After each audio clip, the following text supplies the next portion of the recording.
नमस्कार, स्वागत है आप सबका दिन भर की तमाम बड़ी और अहम खबरों के साथ मैं हूं कवीन सचान। शुरुआत हेडलाइन से।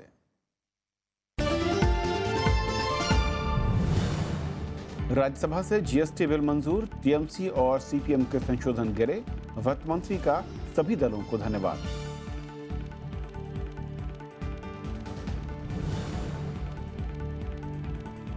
रिजर्व बैंक ने किया किसान कर्ज माफी का विरोध, कहा बैंकों के साथ सरकारी खजाने पर पड़ता है असर, बढ़ता है महंगाई का खतरा।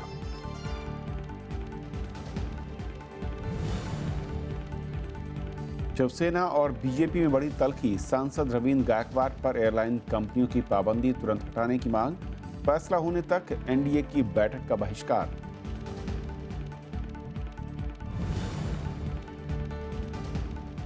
चुंगलू समिट की रिपोर्ट पर घिरी दिल्ली की केजरीवाल सरकार, बीजेपी और कांग्रेस ने मांगा मुख्यमंत्री का इस्तीफा, रिश्तेदारों को फायदा पहुंचाने के आरोप।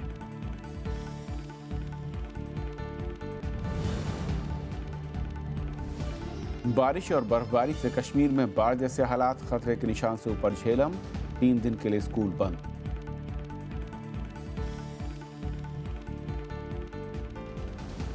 और आइए देखते हैं पहली खबर।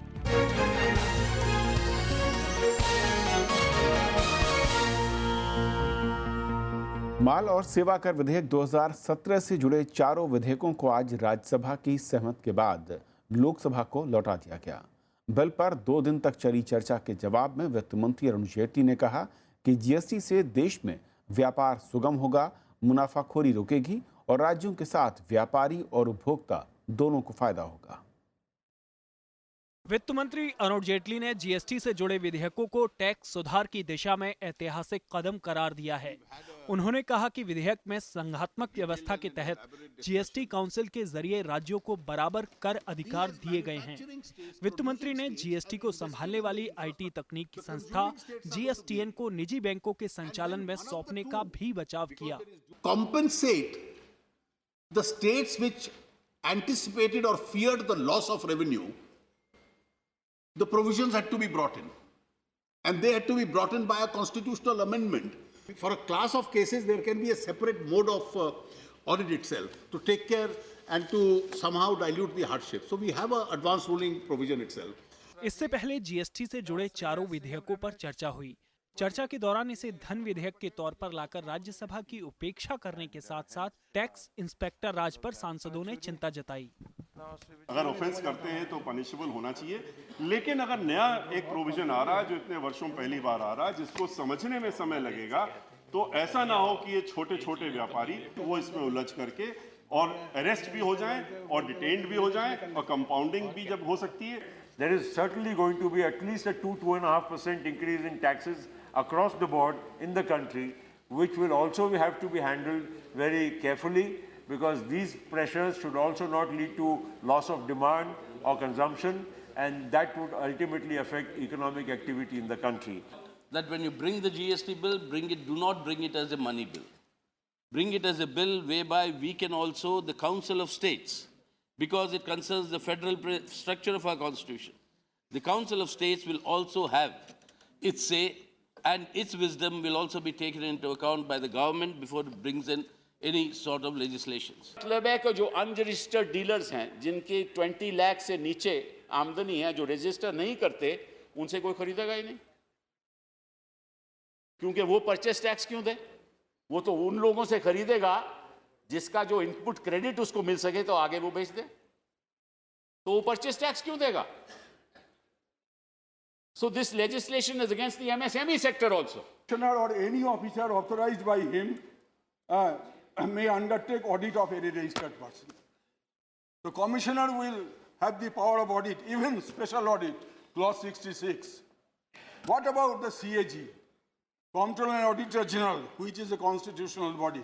How are you going to allow that government to continue with those welfare schemes, social security schemes for the people?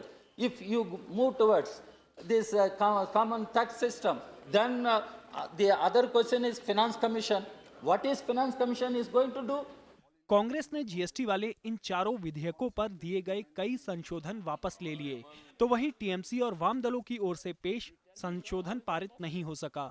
ये बिल 29 मार्च को लोकसभा से पहले ही पारित हो चुका है।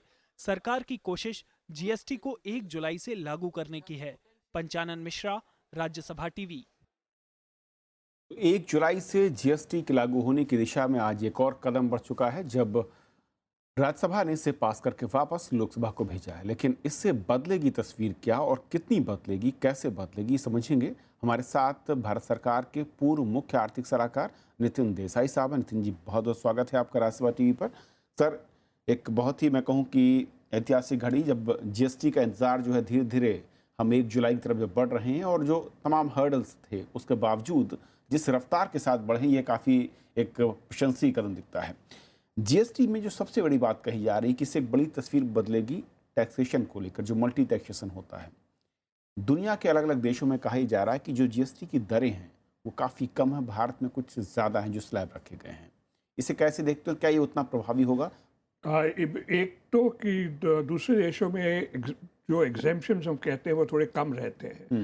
हमारे वहाँ हमने काफ़ी चीज़ जीएसटी के बाहर रखी है, जैसे पेट्रोलियम प्रोडक्ट्स जीएसटी के बाहर है, और काफ़ी चीज़ें बाहर रखी है। इसलिए अभी जो एवरेज रेट है जीएसटी का थोड़ा हाई लग रहा है।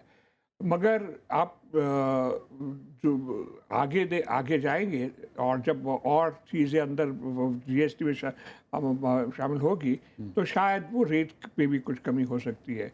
मगर असली बात तो ये है कि एक यूनिफॉर्म सिस्टम होगी। अभी मैं थोड़े दिन पहले बम्बई से गुजरात में गया था बाई हाईवे, और वो जो स्टेट बाउंड्री पे जो ट्रकों की कतार थी, लाइन, पूरी लाइन, वो ये सब जो अलग अलग हर एक प्रांत में, हर एक राज्य में अपने टैक्स सिस्टम है, इसलिए ये लाइन होती है। जीएसटी से ये कुछ ऐसे बैरियर्स की ज़रूरत नहीं पड़ेगी, और बहुत सुविधा हो सकती है। कैसे, अगर किसी मुंबई से, बिहार से कोई बम्बई में कुछ मंगवाना चाहते तो आज कम से कम 1 हफ्ता लगेगा जी बिहार से बम्बई पहुंचने में, और कम से कम 10 से 15% खर्चा भी बढ़ जाएगा, क्योंकि ये बहुत रुकावटें होगी। अभी तो एक सिस्टम, वन सिस्टम, ये एक फ़ायदा होगा। दूसरा फ़ायदा ये होगा कि आप जैसे आप जानते हो कि इसमें मैंने मेरी खरीदी पे टैक्स दिया है और वो सामान मैंने मेरी बिजनेस में यूज़ किया है, तो मुझे उसका क्रेडिट मिलेगा। इसलिए हर एक ट्रांजैक्शन को वो जीएसटीएन में सिस्टम में लोड करना पड़ेगा। उससे पूरी पेमेंट सिस्टम में एक फॉर्मेलिटी आ जाएगी, और टैक्स कलेक्शन भी बढ़ जाएगा। टैक्स कलेक्शन भी बढ़ना चाहिए, मगर खास करके एक फॉर्मेलिटी आ जाएगी, और उससे बहुत लोगों को फायदा होगा। आज छोटे उद्योग वाले कहते हैं कि उनको पैसे मिलने में बहुत मुसीबत होती है, मगर अब उनका भी लॉन्ग टर्म उनका भी फायदा है, क्योंकि अगर ऐसे फॉर्मल पेमेंट सिस्टम हो जाती है बैंक को, तो पेमेंट्स भी ऑटोमेटिक हो जाएगा कि आपको डॉक्यूमेंटेशन का उतना काम नहीं है। आपको क्रेडिट के लिए मैंने जो आपको बेचा है उसकी क्रेडिट के लिए आपको ये चाहिए, तो आप मुझे पैसे भी दीजिए।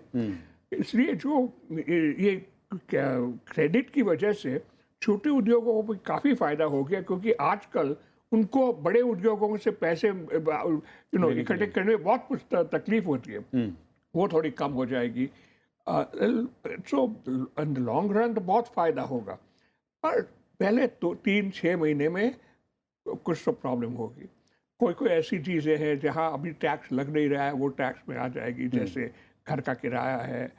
मगर ऐसी भी चीज़ें हैं जहाँ बहुत टैक्स बहुत हाई है, वो थोड़ा कम हो जाएगा। अब मेरे जहन में तो वो जो आप रेस्टोरेंट का टैक्स देते हो वो थोड़ा कम हो जाएगा, तो वो भी थोड़ा वैसे प्लस माइनस तो होते रहेंगे। मोबाइल बिल्स पे आपका टैक्स शायद बढ़ जाएगा। तो ये ऐसी कुछ चीज़ें आएगी तो थोड़ी कंप्लेंट्स आएगी, मगर वो तो सरकार को has to take it in its stride. मगर इतना ही मैं कहूँ कि पहले 3-6 महीने ज़्यादा इंस्पेक्टर राज मत करो, मदद करो लोगों की, खास करके छोटे। ये बहुत अहम पॉइंट है दिस सब, क्योंकि आज कई सांसदों ने ये चिंता जाहिर की कि इंस्पेक्टर राज इससे कहीं आ सकता है, क्योंकि जिस तरह के अधिकार दिए जा रहे हैं, अगर आप किसी व्यापारी के खिलाफ 5 करोड़ से ऊपर के बारे में कहते हैं कि उसको नॉन अवेलेबल वारंट होगा, उसको जेल जाना पड़ेगा, तो फिर इससे पहले जो उसने जिस ऑफिसर ने उसको ग्रीन चिट दी है, ग्रीन सिग्नल दिया है, या फिर उसको पेपर्स के लिहाज से आगे बढ़ाया था, उन अधिकारियों के खिलाफ आप कुछ नहीं कर रहे हैं, जिससे कई सवाल खड़े हुए हैं। हाँ, तो मैं कहता हूँ कि आगे कंप्लायंस के लिए शायद ये सब प्रोविजन अच्छे हो गए, मगर पहले 3-6 महीने उनकी पूरी एटीट्यूड ऐसी होनी चाहिए कि हम मदद करेंगे आपको।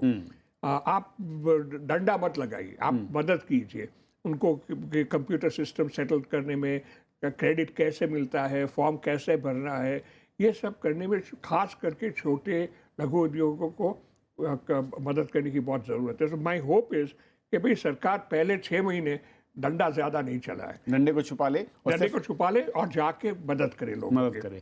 एक छोटे उद्योग धंधों को लेकर एक आशंका जाहिर की गई कि जो ग्रामीण अंचल के लोग हैं, कुटीर उद्योगों में समय की बात हुई, इन पर कुछ नेगेटिव इम्पैक्ट हो सकता है, क्या वाकई ऐसा देखता है?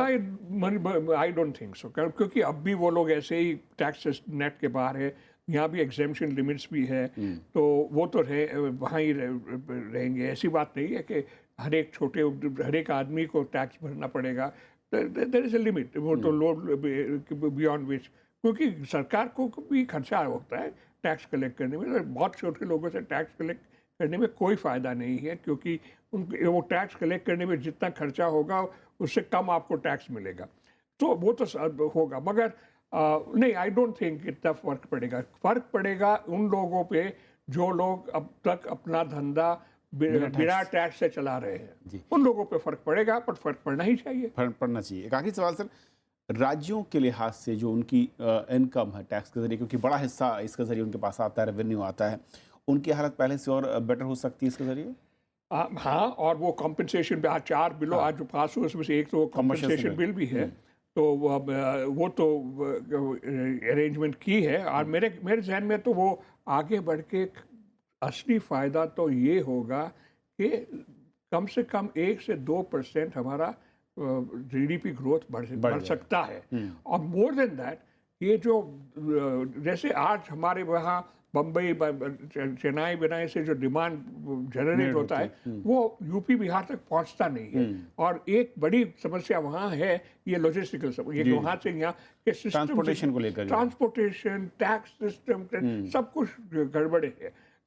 इसलिए ये सब जो अगर कम होगा तो ये यूपी, बिहार, झारखंड, उड़ीसा, ये सब प्रांतों जो अभी पिछड़े हैं इंडस्ट्रियलाइजेशन में, उससे कुछ फ़ायदा हो सकता है। फ़ायदा होगा, यानी कि ऑर्डर्स होंगे, उनको सप्लाई कर सकते हैं। बिल्कुल, एक मार्केट होगा, हिंदुस्तान एक मार्केट होगा, नॉट 22 मार्केट नहीं। 22 मार्केट नहीं। बहुत शुक्रिया सर इस पूरे मसले पर हमारे साथ जुड़ने के लिए आपका। तो ये थी पहली खबर। छोटा सा ब्रेक, और ब्रेक के उस पर दिन भर की दूसरी बड़ी खबरें।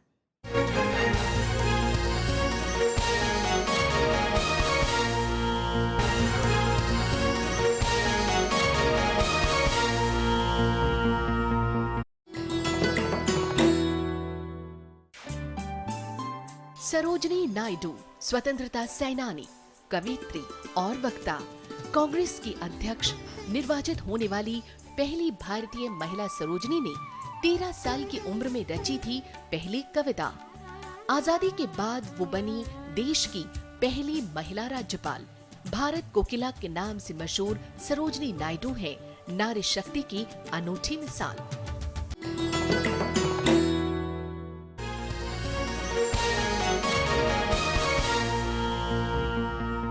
एयर इंडिया के अधिकारी से दुर्व्यवहार करने वाले शिवसेना के सांसद रविंद्र गायकवाड़ पर प्रतिबंध के मामले में जल्द समाधान निकलेगा।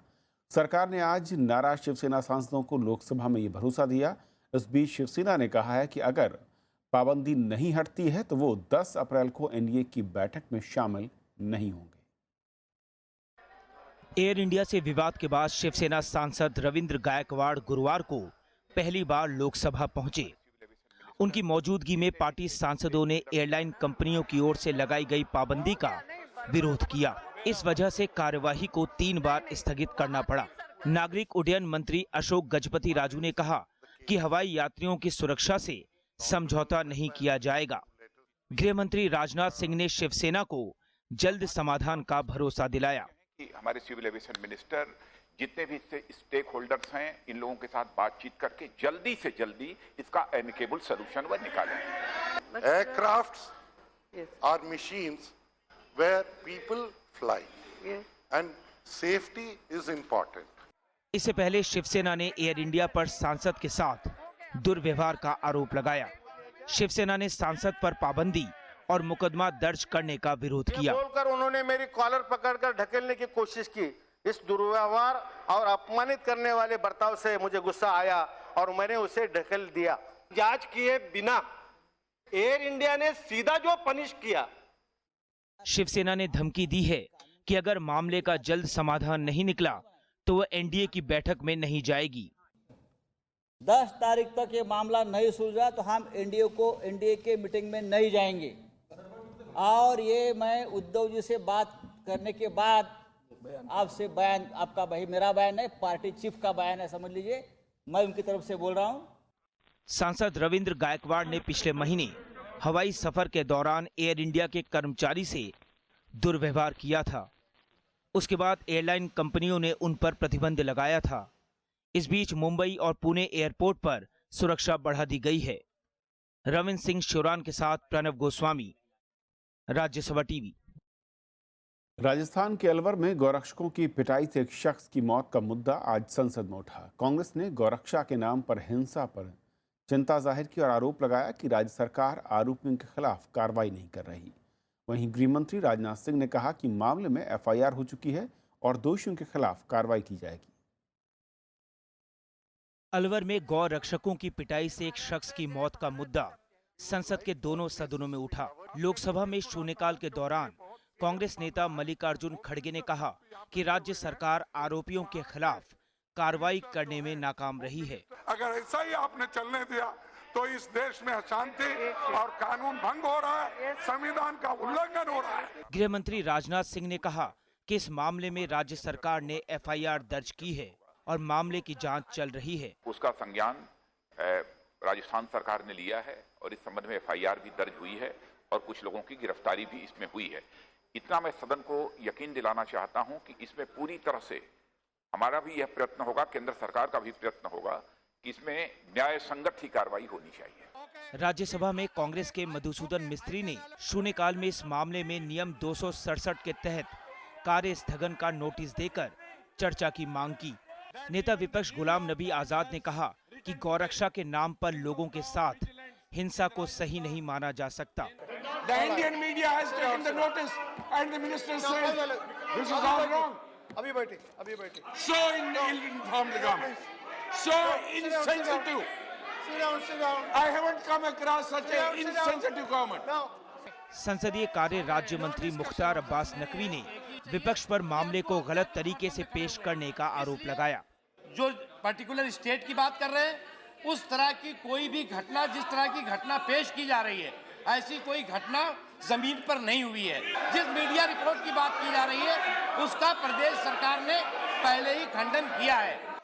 उप सभापति ने कहा कि अगर ऐसी कोई घटना हुई है तो ये गंभीर मामला है और गृह मंत्रालय को मामले से जुड़े तथ्यों की जानकारी सदन को देनी चाहिए। Therefore, I want to know the correct position. I am asking the minister to convey to the Home Minister to inquire and get a report to the House. I want to know the truth of it. Congress उपाध्यक्ष राहुल गांधी ने अलवर कांड पर कहा कि BJP और RSS अपने विचारों के हिसाब से देश को चलाना चाहती है। 1 अप्रैल को पशु मेले से गाय खरीद कर लौट रहे कुछ लोगों के साथ अलवर के नजदीक कथित गौ रक्षकों ने मारपीट की थी। इसके बाद हरियाणा के पहलू खान की मौत हो गई थी। कृति मिश्रा के साथ Pranav Goswami, Rajya Sabha TV. Reserve Bank ने मौजूदा वित्तीय वर्ष के लिए पहली मौद्रिक नीति समीक्षा जारी कर दी है, जिसमें रेपो रेट और सीआरआर में कोई बदलाव नहीं किया गया है। रेपो रेट 6.25% और सीआरआर को 4% पर बरकरार रखा गया है। हालांकि रिवर्स रेपो रेट में 0.25% का इजाफा कर 6% किया गया है। आरबीआई ने एफएसएफ रेट में कटौती की है, जिसे अब 6.5% कर दिया गया है। रिजर्व बैंक के गवर्नर के मुताबिक चालू वित्त वर्ष में विकास दर 7.4% रह सकती है। केंद्रीय बैंक ने इस वित्तीय वर्ष की पहली छमाही में महंगाई दर 4.5% और दूसरी में 5% रहने का अनुमान जताया है। इसकी वजह जीएसटी लागू होने, कमजोर मानसून की आशंका और 7वां वेतन आयोग है। किसान कर्ज माफी पर रिजर्व बैंक के गवर्नर ने कहा है कि ऐसे फैसले सरकारी खजाने में असर और महंगाई बढ़ने का खतरा पैदा करते हैं। I think it undermines an honest credit culture. It impacts credit discipline. It blunts incentives for future borrowers to repay. In other words, waivers engender moral hazard. I think we need to create a consensus such that loan waiver promises are eschewed. Otherwise, sub-sovereign fiscal challenges in this context could eventually affect the national balance sheet. प्रधानमंत्री नरेंद्र मोदी ने बदलाव के लिए विकास को एकमात्र रास्ता बताया है। प्रधानमंत्री ने आज झारखंड के साहिबगंज में गंगा पुल के शिलान्यास के मौके पर कहा कि उनकी सरकार गरीब, आदिवासी और पिछड़ों की जिंदगी में बदलाव लाने के लिए काम कर रही है। झारखंड के साहिबगंज में गुरुवार को प्रधानमंत्री ने गंगा नदी पर पुल और मल्टी मॉडल टर्मिनल का शिलान्यास किया। इस मौके पर उन्होंने कहा कि आजादी के बाद पहली बार इस इलाके की तरक्की के लिए विकास की योजनाएं शुरू हो रही हैं और विकास के जरिए ही लोगों की जिंदगी में बदलाव आएगा।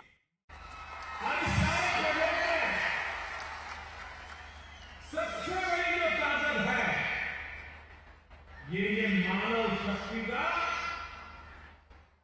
सुयोजित रूप से स्किल डेवलपमेंट करके विकास करना।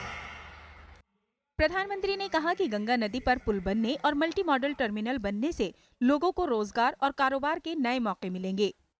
व्यापार के लिए, विश्व व्यापार के लिए जब इस प्रकार की सुविधाएं उपलब्ध होती है तब विश्व व्यापार के अंदर झारखंड की अपनी जगह बना।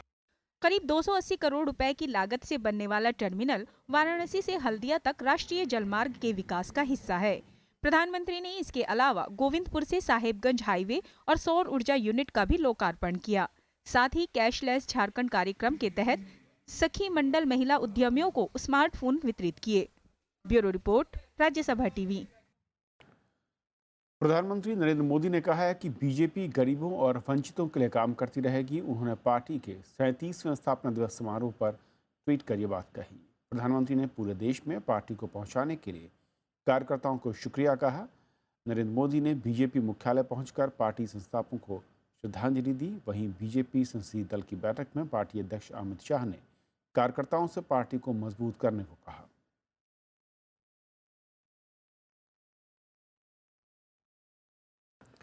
सुप्रीम कोर्ट ने बाबरी मस्जिद विध्वंस मामले में बीजेपी नेताओं पर साजिश की धारा फिर से लगाने की मांग पर अपना फैसला सुरक्षित रख लिया है। इस मामले में लाल कृष्ण आडवाणी, मुरली मनोहर जोशी और उमा भारती भी आरोपी हैं। बाबरी विध्वंस से जुड़े 2 मामले हैं। एक मामला अज्ञात कार सेवकों के खिलाफ है और इसकी सुनवाई लखनऊ कोर्ट में चल रही है। दूसरे मामले में वीवीआईपी आरोपी हैं और उसकी सुनवाई रायबरेली कोर्ट में हो रही है। अगली सुनवाई में कोर्ट इस पर भी विचार करेगा कि दोनों मामलों की सुनवाई एक साथ कराई जाए या नहीं। साथ ही सुप्रीम कोर्ट हर दिन सुनवाई कर मामले को 2 साल में निपटाने पर भी विचार करेगा। जम्मू कश्मीर में बारिश और बर्फबारी के चलते सामान्य जनजीवन अस्त व्यस्त है। बारिश के चलते 3 दिन के लिए स्कूलों को बंद कर दिया गया है। प्रशासन ने लोगों को सतर्क रहने की सलाह दी है। जम्मू कश्मीर में लगातार बारिश और बर्फबारी से बाढ़ के हालात बन गए हैं। कई सड़कें पानी में डूब गई हैं। झेलम नदी खतरे के निशान से ऊपर बह रही है। प्रशासन ने नदी के किनारे बसे लोगों को सतर्क रहने की सलाह दी है। लोगों को भी अब बाढ़ का डर सताने लगा है। पानी हर जगह से है, लोगों को मुश्किलात हैं चलने में और ऊपर से गाड़ियों का जो रश है उससे ज्यादा ही मुश्किलात में लोग आ गए हैं। स्कूल में गवर्नमेंट ने अनाउंस किया 3 दिन छुट्टी है। हमने ऊपर वाले से दुआ की कि बारिश और बर्फ बंद होनी चाहिए। जम्मू श्रीनगर राष्ट्रीय राजमार्ग बंद कर दिया गया है। स्कूलों को 3 दिन बंद रखने का आदेश दिया गया है।